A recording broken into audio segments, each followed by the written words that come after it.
বনের জমি দিতে হবে কিনা? বাহ, বনের জমি দিতে হবে কিনা মানে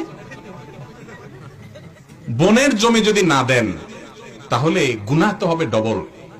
বনের জমি না মাইরা রাস্তায় যদি দাঁড়ায়া ছুরি নিয়া ডাকাতি করেন, সিএনজি থামায়া, অটো থামায়া, বাস থামায়া, রিক্সা ভ্যান থামায়া যদি মানুষ থেকে সারা রাত ডাকাতি করেন, যে পরিমাণ গুনাহ হবে, বনের বাপমার সম্পত্তিতে যে ভাগ আছে সেটা না দিলে গুনাহ তার চেয়ে বেশি হবে। কেন বেশি হবে জানেন? কারণ এটা আত্মীয়।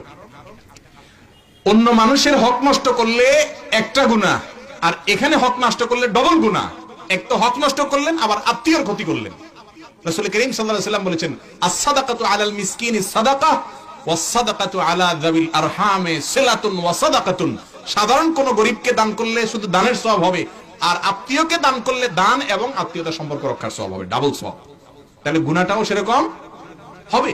কোন অবস্থাতে বন্ধের হক মারবেন না। ভাই, ওয়াজ শুনে কোনো কাজ হবে না, ভালো করে শুনেন। সুবহানাল্লাহ, আলহামদুলিল্লাহ চিৎকার করে বলে যায় শুয়ে পড়লেন, কোনো লাভ নেই যদি বন্ধের হক মাইরা থাকেন। যেসব ভাইয়েরা বন্ধের হক দেন নাই, মা বাবার সম্পত্তিতে পাই পাই করে হিসাব করে জমি জমার যে পরিমাণ কোরআন তাদেরকে দিতে বলেছে তাদেরকে দিয়ে দিবেন। ফুফুদের হক দিয়ে দিবেন। বাপ মা দেয় নাই, বাপ চাচারা দেয় নাই, আপনারা দিয়ে দিবেন। যদি না দেন, অনেক সময় বোনরা লজ্জায় বলে না, বলে কি, না ভাই আমার দায় দাবি নাই, এটা লজ্জায় বলে। কারণ নিলে আপনি ভাই যে ছেঁচড়া, বোন জানে, বাপের বিটে আর উঠতে দিবেন না।